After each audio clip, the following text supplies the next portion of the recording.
सियासी विरोधी बेचैन है कि मनीष कश्यप के पास इतने समर्थक कहां से आ रहे हैं। विरोधी परेशान है कि कौन कौन है जो दिन रात एक कर दिया है मनीष कश्यप को चुनाव में जीत दिलाने के लिए।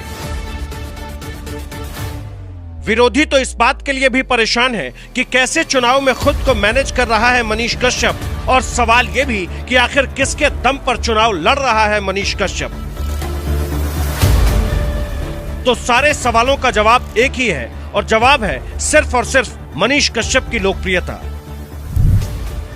जैसी भीड़ मनीष के पीछे दिख रही है, वो ये संकेत देने के लिए काफी है कि पश्चिमी चंपारण का रिजल्ट तो तय है, और ये भी तय है कि बीजेपी के साथ खेला हो चुका है।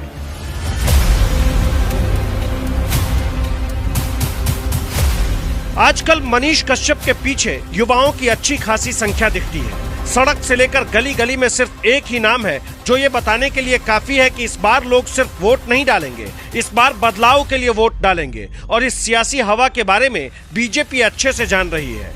बीजेपी ही नहीं, बाकी सारे दलों को भी बदलाव की आहट होने लगी है कि सिर्फ पश्चिमी चंपारण ही नहीं, बाकी लोकसभा सीटों पर भी इसका असर दिखने वाला है।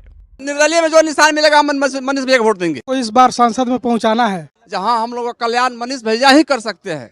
हम ये चाहते हैं कि हमारा सरकार बने मनीष भैया का, हम लोग प्रदेश जाना छोड़ दे। अरे हम लोगों का विश्वास है जब मनीष भैया काम करेंगे।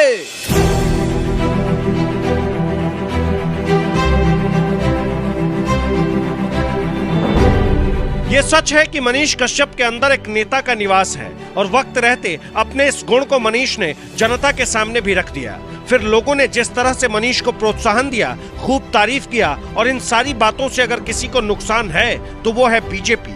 क्योंकि पिछले कुछ सालों के सियासी पन्ने पलटेंगे तो पता चलेगा कि देश के अलग अलग हिस्सों में कई नौजवानों ने सियासी धुरंधरों को पानी पिला दिया है, और अब की बार अंदेशा है कि कहीं ऐसा बिहार के पश्चिमी चंपारण में न हो जाए।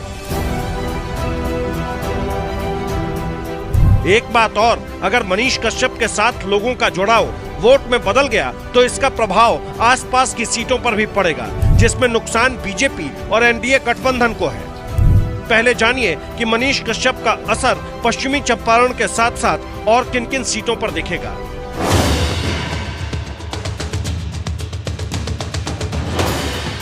वो सीटें हैं पूर्वी चंपारण, शिवहर, सीतामढ़ी।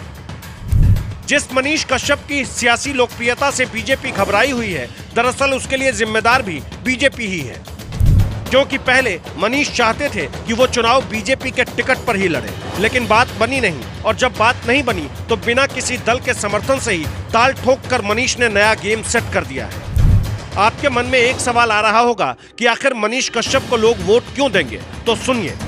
मनीष कश्यप ने पश्चिमी चंपारण की सीट को इसलिए नहीं चुना कि वो वहां के रहने वाले हैं। इस सीट को उन्होंने इसलिए चुना क्योंकि यहाँ इस बार लोग बीजेपी से कन्नी काटकर किसी नए उम्मीदवार पर भरोसा जताना चाहते हैं। और इस बात को मनीष कश्यप जानते हैं कि खेल हुआ तो ना बीजेपी ना कांग्रेस वोट सिर्फ उनके नाम पर ही डलेंगे। सांसद की कुर्सी पर बैठे संजय जायसवाल भी जानते हैं कि इस बार उनकी कुर्सी हिल जाएगी, क्योंकि हर दिन एक नई तस्वीर आती है तो बीजेपी के खेमे में खलबली मच जाती है। चंद दिनों पहले ही मनीष कश्यप का एक वीडियो आया जिसमें उन्हें दूध से स्नान कराया जा रहा था। जब इसके बारे में उनसे पूछा गया तो जवाब था, जिन माताओं ने भरोसा जताया उनके दूध का कर्ज चुका दूंगा। पश्चिमी चंपारण में सियासी बदलाव का अंदाजा सिर्फ वहां के लोगों को ही नहीं है, बल्कि अब बाकी लोग भी जानते हैं कि इस बार खेल तो तय है। तभी तो भोजपुरी के सुपरस्टार खेसारी लाल यादव ने लोगों से अपील की है कि सबको बार बार देखा है आपने, इस बार एक मौका मनीष कश्यप को मिलना चाहिए। हमारे बड़े भाई मनीष भैया हैं, और ये बहुत सच्चे इंसान है। जिंदगी में अगर कोई सच्चा इंसान आपके खुशी के लिए, अगर आपके कार्य के लिए, अगर आपके उपलब्धि के लिए और आपके तरक्की के लिए अगर खड़ा होता है, उस सच्चे इंसान के साथ एक बार सच्चाई के साथ आप लोग को देना चाहिए, मुझे ऐसा लगता है। और मैं इनका फैन भी हूँ। रीजन ये है कि सच्चाई को हमेशा लोगों के बीच में रखते हैं और अपने बिहार के उन्नति के लिए लड़ाई करते हैं, चाहे इनके जेल भी क्यों ना जाना पड़े, बट ये बिहार के उन्नति के लिए कभी पीछे नहीं रहते। अगर कोई आपका एक ताकत बनना चाहता है, क्योंकि इनके पास अभी सिर्फ जुबान है, लेकिन वो पावर जो है वो पावर अभी इनके पास नहीं है। तो पावर के साथ अगर जुबान टकराएगा तो मुझे लगता है कि उस जुबान की अहमियत बढ़ जाएगी। और आपका विचारधारा अभी रोड पे चल रहा है, वो कल चल के संसद भवन में गूंजेगा, आपके चीजें गूंजेगी। तो मुझे लगता है कि मनीष भैया को आप लोग को ढेर सारा प्यार देना चाहिए और एक ऐसे रिकॉर्ड वोट से जिताइए कि मनीष भैया जाएं और हमारी आवाज बन के संसद भवन। पश्चिमी चंपारण में नेता सिर्फ चुनाव के समय में दिखते हैं, बाकी वक्त या तो गांधी जी की कर्मभूमि बताकर माथा टेकने आते हैं या फिर अलग अलग चुनाव में कस्में खाकर वोट मांगने। वादा तो कई बार किया गया विकास का, लेकिन हर बार नेताओं से ठगे गए लोगों ने इस बार एक नौजवान को अपने इलाके का नेता चुनने का पूरा मन बना लिया है।